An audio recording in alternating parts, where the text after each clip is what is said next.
Video like जरूर कर लीजिए और ऐसे वीडियो लगातार फ्री में पाने के लिए चैनल को तुरंत सब्सक्राइब कर लीजिए और बेल आइकन को जरूर टैप कर लीजिए ताकि आगे भी सारे वीडियो आपको मिलते रहे। यूट्यूब में फॉलो करते हैं तो प्लीज ये वाला फ्री टेलीग्राम चैनल जरूर ज्वाइन कर लीजिएगा। सारे नोटिफिकेशन सारे अपडेट यहीं पे आते हैं, ध्यान रखिए।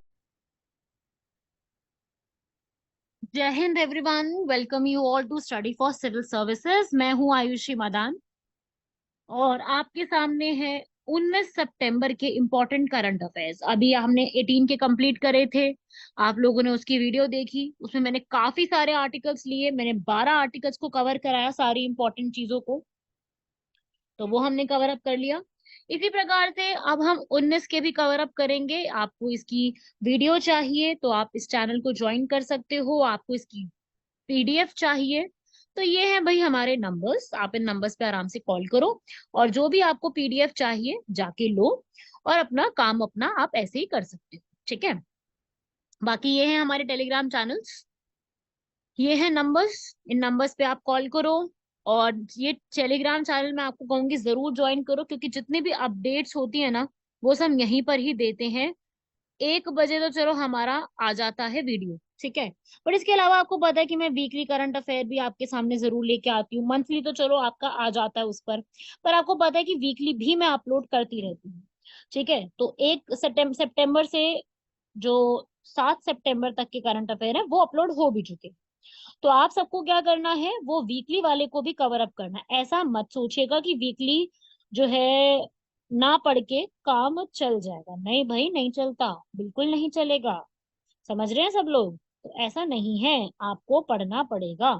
तो उसके लिए आप नंबर्स वंबर्स पे कॉल कर लो। आपका करंट अफेयर की जिम्मेदारी हमारी कंप्लीट है भाई, वो जिम्मेदारी हमारी, हम आपको सारा का सारा करंट अफेयर कंप्लीट करा रहे हैं।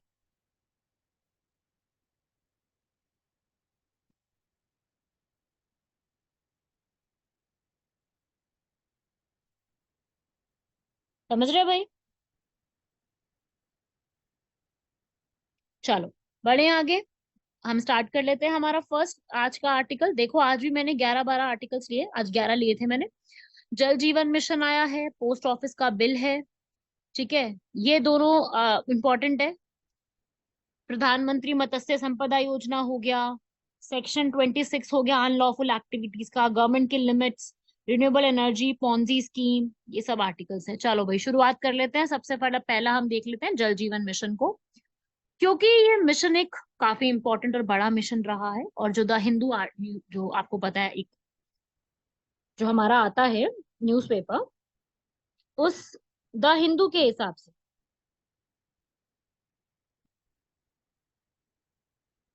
जो जल जीवन मिशन है उसने महोबा डिस्ट्रिक्ट जो यूपी का है वहां पर ये बताया है कि 97.5% लोगों पर जो ये पूरा जल जीवन मिशन के बारे में है वो सब उनको कंप्लीट करवा दिया है। मतलब सबके पास पहुंच गया है अच्छे से इसके मामले में, टैप वाटर के मामले में। तो ऐसी भाई रिपोर्ट आई है। अब हम ये देख लेते हैं कि भाई रिपोर्ट ऐसी आई है तो अब वो क्या कहलाता है, इसमें क्या चीजें हैं। अब ये थोड़ा सा हमको देखना पड़ेगा, अब अपने को ये समझना पड़ेगा कि क्या क्या खास खास बातें हैं इसके अंदर, है ना। हमें ये भी अब समझना पड़ेगा इसके अंदर। तो अब अपने को वही देखना है। अब मैं जो आपको स्टार्ट करूंगी वही चीज मैं बता रही हूँ, ठीक है। अब देखो क्या होता है ना कि जल जीवन मिशन में जो पानी की जो उपलब्धता होती है वो सब तक पहुंचाई जाती है, सब तक पूरी तरीके से पानी वानी जो है वो अच्छे तरीके से पहुंचा दिया जाता है। और जो विमेन होती है ना उनको बड़ी आसानी हो जाती है, विमेन को दिक्कत नहीं आती बिल्कुल भी, वरना वुमेन के घर प्रॉब्लम हो जाएगा। इसका टैगलाइन ही है ये, हर घर जल, हर घर में एकदम से बड़े तरीके से जल पहुंचाएंगे। और यूपी में भी इसको काफी अच्छे से इसको इम्प्लीमेंट हो गया, ऐसी काफी न्यूज रही थी। तो आप इसको तरीके से चेक भी कर सकते हो। ये हमारी जो मिनिस्ट्री ऑफ जल शक्ति है ना, जल शक्ति मंत्रालय, उसके अंडर आता है, जिसमें डायरेक्ट टैप का कनेक्शन आपको दिया जाता है, ताकि जो है आसानी रहे। जो औरतें होती हैं उनको कहीं दूर दूर तक पानी तक ले जाने जाना पड़ता है, वो आसानी हो जाएगी, ठीक है। प्रॉब्लम ये है कि हैंडपंप लगाना पड़ेगा घर के बाहर, जिसकी कॉस्ट ज्यादा आती है, ठीक है। और इसके साथ साथ वाटर ट्रीटमेंट प्लांट्स भी लगाने पड़ेंगे, ताकि हर जगह पे वाटर का जो अवेलेबिलिटी होती है उसको बढ़ाया जा सके। तो इस सब के लिए करना पड़ेगा। विलेजेस को प्रॉब्लम होती है कि भाई वाटर उनके घरों तक नहीं आता है, जब ऊंचाई ऊंचाई पे होते हैं, जिनके घर काफी ऊंचाई पे बने हुए हैं। तो टैप वाटर कभी कभी गंदा भी आता है, मतलब उसमें पानी जो है उसका क्वांटिटी जो क्वालिटी होती है जो वो गंदी होती है, उसमें कभी कीचड़ मिक्स होता है, कभी गंदा पानी होता है। तो सरकार ने जल जीवन मिशन 2019 में शुरू किया था, जिसका काम है हर घर जल या हर घर नल से जल। मतलब सबको टैप वाटर मिलेगा, 2024 तक हर घर के पास जो है वो नल अपना होगा ही होगा। इसमें सबसे ज्यादा शेयर जो है वो यहाँ पर सेंट्रल गवर्नमेंट दे रही है, 90% सेंट्रल गवर्नमेंट, 10% स्टेट गवर्नमेंट, और नॉर्थ ईस्टर्न में 50-50 रख रही है। हिमालयन में इतना रखा हुआ है, बाकी नॉर्थ ईस्ट में 50-50 का रखा हुआ है। तो डब्ल्यूएचओ की भी रिपोर्ट आई थी कि हमें वॉश वॉश का मतलब होता है वाटर सैनिटेशन एंड हाइजीन को प्रमोट करना है। डायरिया से जो डेथ हो रही है गंदे पानी से, वो बचानी है ताकि लाइफ के ईयर्स को बढ़ाया जा सके। विमेन जो है इंडिया में 45 मिनट्स डेली इसी काम में स्पेंड करते हैं, उसको बचाया जा सके। तो ये पूरा एक गोल है जो कि जल शक्ति मंत्रालय जो है वो किसके अंडर आता है, गजेंद्र सिंह शेखावत के अंडर। चलिए बढ़ते हैं, अगला आर्टिकल है पोस्ट ऑफिस का बिल। क्यों मैंने लिया है, क्योंकि आपको पता है कि अभी स्पेशल सेशन आज शुरू हुआ है, 18 से लेकर के 22 तक चलेगा। और इस स्पेशल सेशन में एक नया बिल आया जिसका नाम है पोस्ट ऑफिस बिल। ये बिल राज्यसभा में पेश किया गया, अगर एक बार ये पास हो गया बिल, तो इंडियन पोस्ट ऑफिस एक्ट 1898 जो पुराना चलता आ रहा है इसको रिप्लेस करके नया आ जाएगा, जिसमें क्या होगा, जिसमें सारी की सारी पावर किसको दे दी जाएगी, इस बिल के अकॉर्डिंग सारी पावर डायरेक्टर जनरल को दे दी जाएगी, ताकि वो जितने भी सेंट्रल गवर्नमेंट के काम है, चार्जेस है, उनके ऊपर सारे रिजल्ट को देख सके। तो जो जो सारे काम करने हैं, प्राइजेस देखने हैं, सारी चीजें वो देखेंगे। और नया बिल जो है वो केंद्र सरकार को राष्ट्रीय सुरक्षा के हित में किसी भी अधिकारी को डाकघर द्वारा प्रेषित किसी भी वस्तु पर अंकुश लगाने, उसको खोलना, कब्जा करना, इन सबका अधिकार जो है वो देता है। ठीक है, तो ये सारी चीजें हैं, पढ़ लेना इसको भी एक बार। तो ये एक तरीके से बिल आया है, अभी पास नहीं हुआ है, जैसे ये पास हो जाएगा आई विल टेल यू कि क्या इसमें आपको डिटेल के बारे में पढ़ना है। ठीक है, तो अभी ये जो बिल है पोस्ट ऑफिस बिल, ये बेसिकली अभी पास नहीं हुआ है। ठीक है, इसमें कुछ कुछ चीजें हैं, बस ये इंट्रोड्यूस हो चुका है और इसको अमेंड किया जाएगा ताकि सेंट्रल गवर्नमेंट को थोड़ा और ज्यादा इजी कर दिया जाए बिल्स को पास करने में। ठीक है, तो पुराने जो क्लॉजेस चल रहे हैं उनको हटा करके नया बिल ये इंट्रोड्यूस किया जा रहा है। तो अभी बस वही है, की पॉइंट्स मैंने आपको बता दिए, ताकि जितने भी सर्विसेज उसको थोड़ा बेटर कर देंगे, है ना, थोड़ा फ्लेक्सिबिलिटी लाएंगे, डिजिटलाइज कर देंगे, मॉडर्नाइज कर देंगे। ये एक बेटर स्कोप जो है वो लेके आएंगे, एक लीगल फ्रेमवर्क तैयार करेंगे। और सारी की सारी पावर किसके हाथ में होगी इससे जुड़ी हुई, सेंट्रल गवर्नमेंट के पास। ठीक है, अथॉरिटी सेंट्रल गवर्नमेंट होगी, सेंट्रल गवर्नमेंट के बिहाफ पर यहाँ पर डायरेक्टर जनरल जो होंगे वो काम करेंगे।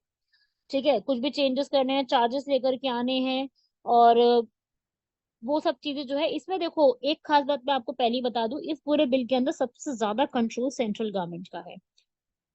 ठीक है, तो इस तरीके से थोड़ा सा प्रिवेसी का भी इशू है, लेकिन ये चेंजेस जो है वो इसमें सारा का सारा अपना किसके अंडर लेके जा रहे हैं, सेंट्रल गवर्नमेंट के अंदर।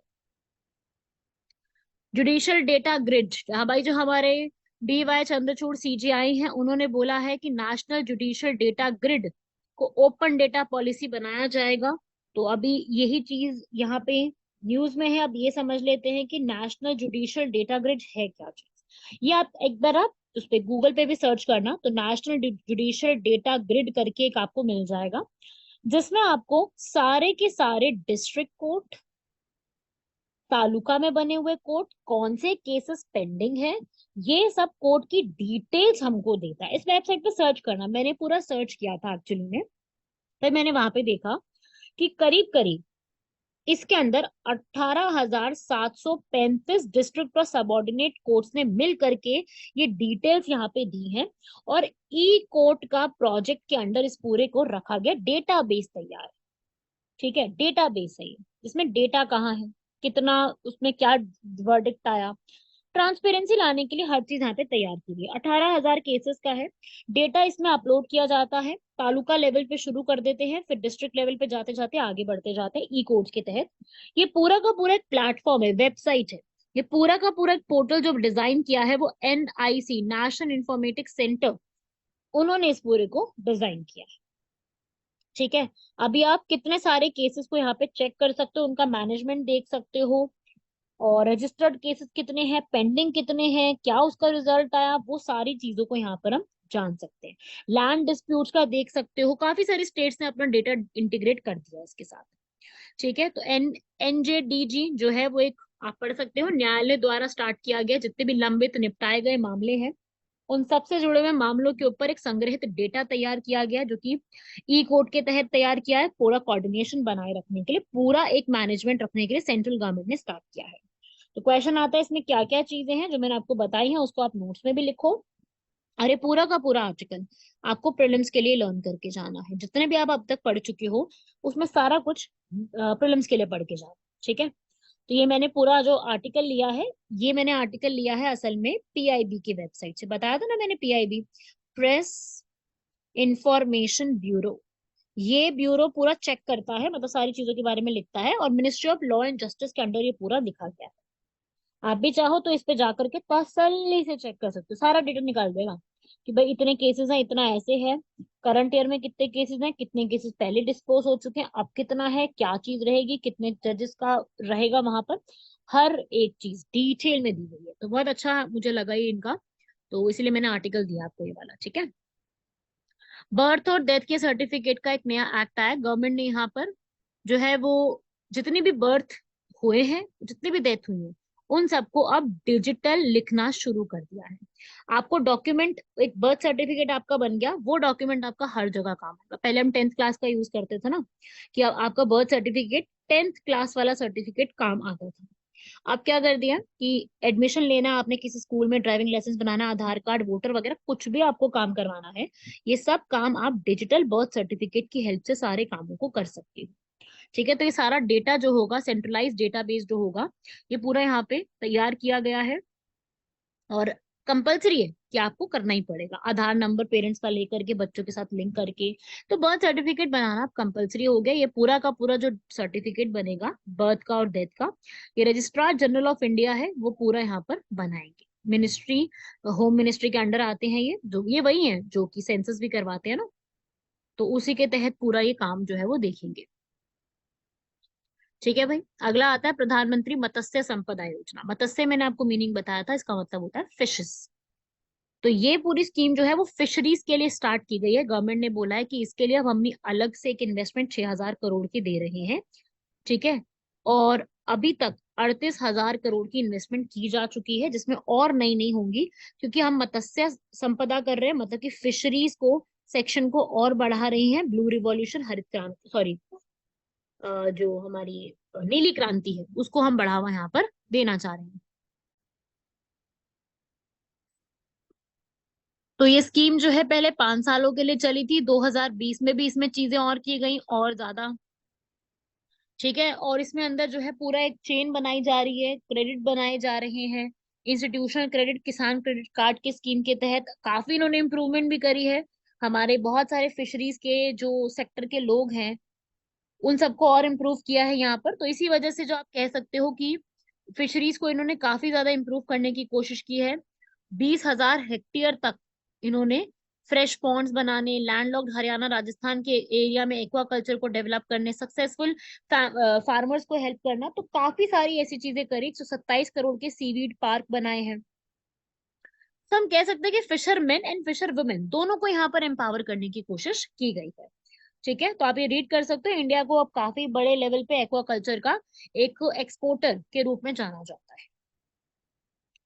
अगला आर्टिकल आता है भाई, एक एक्ट है, यूएपीए करके कहते हैं इसको, unlawful activities prevention act. NIA ने यहाँ पर ये जो है टेररिस्ट प्रॉपर्टी से जुड़ी हुई इसके ऊपर बात बताई है, और उनको जो है जब्त कर लिया गया है। इसी यूएपीए एक्ट के तहत ही उनको जब्त किया गया। देखो यूएपीए जो एक्ट है ये 1967 में पास हुआ था, जिसमें अनलॉफुल एक्टिविटीज जो है उसको यहाँ पे बात की गई थी कि अनलॉफुल एक्टिविटीज को प्रमोट नहीं किया जाएगा। ऐसी कोई भी एक्टिविटी जो अनलॉफुल है उसको हम यहाँ पे प्रमोट नहीं करेंगे, जिसमें हम लोग, सेंट्रल गवर्नमेंट अनलॉफुल एक्टिविटीज को पहले ही कंट्रोल करेगी। और इस एक्ट के तहत जो भी प्रॉपर्टी उस पर्सन से मिलती है, उस टेररिस्ट से मिलती है, उस प्रॉपर्टी को हार्श पनिशमेंट, जिसमें डेथ पेनल्टी, लाइफ इम्प्रिजनमेंट भी हो सकता है, उसको यहाँ पर जो है रोकने की कोशिश में लगाया जाए, ठीक है। अगला आता है, गवर्नमेंट ने वीट के स्टॉक्स को लिमिट कर दिया। अभी देखो, ये हमें देखने को मिला है कि हर स्टेट और यूनियन टेरिटरी में बहुत बड़े बड़े जो है आपको देखने को मिलते हैं। तो वीट प्राइसेस को काफी लिमिट कर दिया गया है। पहले 3,000 मेट्रिक टन हुआ करता था, अब 2,000 कर दिया गया है।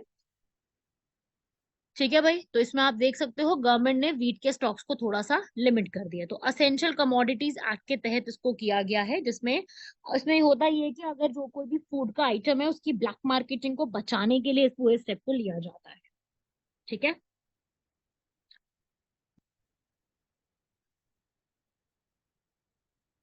अगला आप देखेंगे ग्लोबल रिन्यूएबल एनर्जी टारगेट यहाँ पे 2030 का आया है। और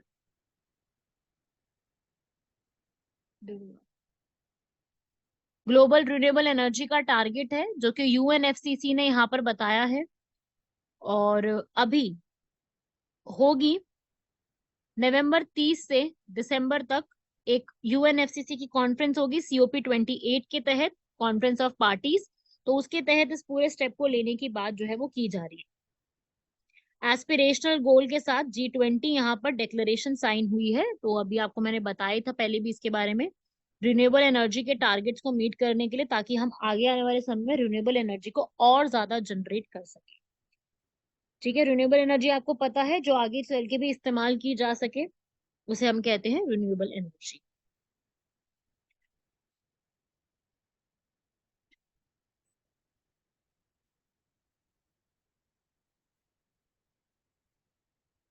बाकी आप रीड कर सकते हो इसको।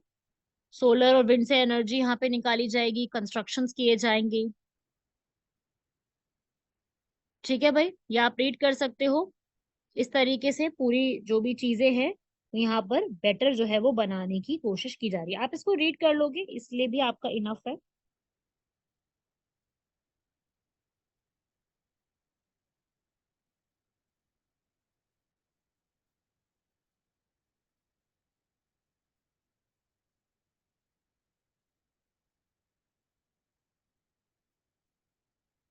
ये वाला भी आप रीड कर सकते हो। नेक्स्ट आता है पॉन्जी स्कीम। अब ये क्या चीज है? देखो भाई, ओडिशा जो है एक पॉन्जी स्कीम आई है, उसको पूरा इन्वेस्टिगेट कर रहे हैं यहाँ पर। पॉन्जी स्कीम एक तरीके से स्कैम, क्योंकि इन्वेस्टिगेशन चल रही है तो जरूरी है कि कोई एक स्कैम ही होगा। तो पॉन्जी जो है ना, एक स्कीम होती है इन्वेस्टमेंट की, जिसमें आप नए नए इन्वेस्टर्स से पैसा यहाँ पर इकट्ठे करते हो। आप नए इन्वेस्टर से पैसा इकट्ठे करके पुराने इन्वेस्टर्स को यहाँ पर देते हो। ये फ्रॉड है बहुत ज्यादा। ये असल में एक चार्ल्स पॉन्जी थे, उन्होंने इस पूरे को काम को स्टार्ट किया था, फ्रॉड को, वहीं से ये फ्रॉड निकल के आया है चार्ल्स पॉन्जी के नाम से। तो उसे पॉन्जी स्कीम कहते हैं। क्वेश्चन बनता है पॉन्जी स्कीम के ऊपर, तो आप याद रखिएगा। ठीक है, अभी इसको, इसमें पॉन्जी स्कीम के तहत गोविंदा जो है ना, एक एक्ट्रेस, आप एक्टर आपने सुना होगा। तो ये उड़ीसा की जो इकोनॉमिक ऑफिसर्स विंग है ना, इन्होंने गोविंदा जो है ना उनसे यहाँ पर बात करी है। ठीक है, कि उनका जो है ऑनलाइन पॉन्जी स्कैम से 1000 करोड़ तक का कुछ घोटाला और घपला चल रहा है कुछ। उनके मैनेजर ने इस बात को क्लियर तो करा है, लेकिन स्टिल यहाँ पर काफी ज्यादा बात चल रही थी इसके ऊपर। तो एक अलायंस है, सोलर टेक्नो अलायंस। इस पूरे अलायंस के ऊपर जो पैसा लगाया गया है वो, इसमें जो है वो काफी ज्यादा की गई है। और गोविंदा ने इस पूरी कंपनी को के प्रमोशनल इवेंट्स को यहाँ पर किया है, तो इसलिए उनको सवाल किया जाएगा। ठीक है, और ऐसा बताया है कि उनके मैनेजर ने कि ऐसा कुछ नहीं हुआ है, हमारा इस तरीके से कुछ नहीं है। तो 10,000 के स्कैम में गोविंदा है नहीं है, इसके ऊपर काफी बात चल रही है। ठीक है, तो मैं आपको बता रही हूँ पॉन्जी स्कीम कुछ इस तरीके से एक पिरामिडल स्कीम होती है, जिसमें मार्केटिंग लेवल किया जाता है। आप नए इन्वेस्टमेंट को जो है उसे लेकर के पुराने इन्वेस्टर्स को पैसा देते हो यहाँ पर। और असल में होता क्या, नए जब नए इन्वेस्टर्स आने बंद हो जाते हैं और सारे इन्वेस्टर्स का पैसा वहां पे लुट जाता है, खत्म हो जाता है, तो उसे हम कहते हैं ये पिरामिडल स्कीम। एमवे इंडिया जो है उनके ऊपर भी ईडी ने यहाँ पर जो है वो बात करने की कोशिश की थी कि उन्होंने भी कुछ इस तरीके का घपला जो है घपला घोटाला करा है। तो ये भी काफी ज्यादा न्यूज आ रही थी, इसे कहते हैं पॉन्जी स्कीम। ठीक है, फिर आता है रबर कल्टीवेशन। भारत में रबर कल्टीवेशन जो है वो काफी ज्यादा बढ़ गया है, क्योंकि ऑटोमोटिव टायर मैन्युफैक्चर करना, natural rubber north eastern states में ये सब करना, तो ये सब जो है बढ़ते जा रहे हैं। और 2 लाख हेक्टेयर्स का और लैंड रबर्स के अंदर कल्टीवेशन कर दिया गया है। ये हमारी रबर बोर्ड ने ही यहाँ पर एक प्रोजेक्ट को बताया कि हमें नेचुरल रबर को इंक्रीज करने के लिए नॉर्थ ईस्टर्न स्टेट्स में हमें बेटर अपॉर्चुनिटीज क्रिएट करनी पड़ेगी, टायर की मैन्युफैक्चरिंग को बढ़ानी पड़ेगी। ठीक है, वैसे मैं बताऊं, देखो भाई, रबर की बात करूं अगर मैं, तो रबर सबसे ज्यादा भारत की अगर मैं स्पेशल बात करूं, तो रबर बोर्ड या रबर की मैं स्पेशली, अगर स्पेशली ही इसी टॉपिक पे बात करूं, तो रबर बोर्ड भारत के अंदर बहुत पुराना बना हुआ है। और रबर बोर्ड का काम ही यही है कि पूरा काम जो है इसके हिसाब से देखिएगा, इसके हेडक्वार्टर्स कोट्टायम केरला में है, क्योंकि केरल जो है यहाँ पर वो इसी में एक्सेल करता है रबर के उसमें। इसलिए ये जो है आपको दिमाग में रखना है, इससे सवाल आपसे सीधा पूछे जा सकते हैं। समझे भाई बात को? तो आपको दिमाग में इन सब आर्टिकल्स को रखना है, इससे सीधा सीधा आपसे सवाल बन सकते हैं।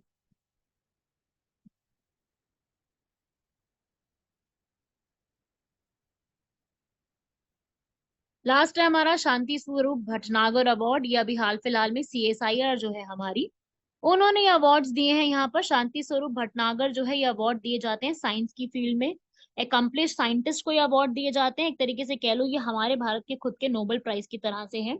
ये शांति स्वरूप भटनागर एक CSIR के डायरेक्टर थे, काउंसिल ऑफ रिसर्च के डायरेक्टर थे, उनके नाम पर ये दिया गया है। ठीक है, तो ये हर एक फील्ड में दिया जाता है, चाहे साइंस हो, मेडिकल साइंस हो, फिजिकल साइंस हो, इंजीनियरिंग, मैथमेटिक्स, प्लानिटरी, ओशन, इन सब फील्ड्स में ये अवार्ड जो है अलग से दिए जाते हैं।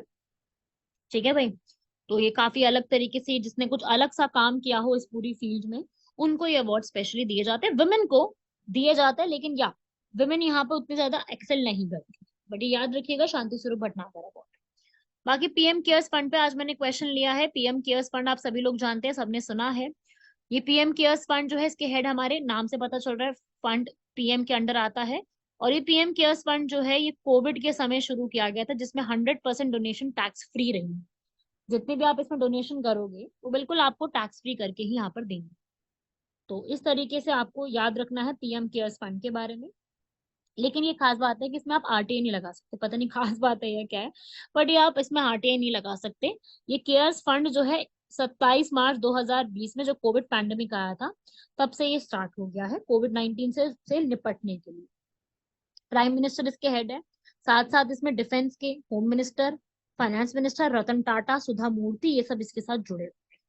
मेन मेन लोग जो साथ में जुड़े हुए हैं इसके चेयरमैन के रूप में। तो इस तरीके से ये पूरा काम करता है, और इंडिया के पब्लिक अकाउंट्स में नहीं आता। इंडिया के पब्लिक अकाउंट्स में कुछ भी इसका नहीं आया। ये टोटल अकाउंट्स यहाँ पर कोई भी पब्लिकली नहीं डिस्क्लोज किए गए हैं। मैं आपको बता दूं साफ साफ, आप मुझे ये मत सोचना कि मैं कुछ गवर्नमेंट के अगेंस्ट बोल रही हूँ, बट सच्चाई बता रही हूँ। ट्रांसपेरेंसी नहीं है इसके अंदर। ना ही इसको CAG ऑडिट कर सकते हैं। पता है ना आपको CAG कौन होते हैं? CAG ऑडिट ही नहीं कर सकते इसको, मतलब गलत, बहुत गलत है ये चीज। तो इस हिसाब से आपको आंसर समझ में आ जाना चाहिए। देखो इसको पढ़ो, मैंने एक्सप्लेनेशन भी रखी है आपके लिए बहुत अच्छे तरीके से। PM इसके एक्स ऑफिशियो चेयरमैन होते हैं, साथ में डिफेंस और ये सब काम करते हैं। बाकी देखो, ये इंडिया के पब्लिक अकाउंट में बिल्कुल नहीं आता। हाँ, डोनेशन इसमें टैक्स फ्री है, ये बात तो बिल्कुल ठीक लिखी थी।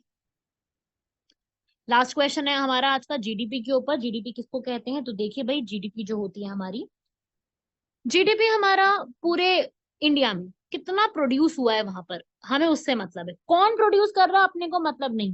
Who is producing? No, we only see where it is produce. GDP होता है कहाँ प्रोडक्शन हो रही है। भाई इंडिया में हो रही है तो हम इंडिया की बात करेंगे, उसे कहते हैं GDP। ठीक है, और रियल GDP जो आप एक बेस लाइन को मान करके, एक बेस ईयर को मान करके आप GDP निकालते हो, उसको हम ये कहते हैं। अच्छा, इसमें पूछ रहा है हमसे क्या स्टेटमेंट करेक्ट है। हाँ, सेकंड करेक्ट लिखी हुई है। चलो पढ़ लेते हैं इनको।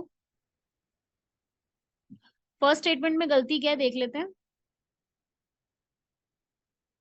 इन a fixed period of time नहीं, इन अ फाइनेंशियल ईयर होता है, एक साल का दिया जाता है। फिक्स पीरियड ऑफ टाइम नहीं होता, फाइनेंशियल ईयर होता है। ठीक है, मॉनेटरी वैल्यू भी नहीं होता, गुड्स एंड सर्विसेज प्रोड्यूस्ड होता है सीधा। गुड्स एंड सर्विसेज प्रोड्यूस्ड, आप यहाँ पे पढ़ लो। Monetary value of final goods and services in a given year. Nominal और रियल GDP होता ही है। नॉमिनल उसमें हम कहते हैं जिसमें हम इन्फ्लेशन को एडजस्ट कर लेते, एडजस्ट नहीं करते। रियल वो होता है जिसमें हम इन्फ्लेशन को एडजस्ट कर लेते हैं, कि इन्फ्लेशन कितनी बड़ी है उसको भी हम लोग साथ साथ देखते हैं। तो ये भी एक डिफरेंस है, छोटा सा याद रखिएगा इसको।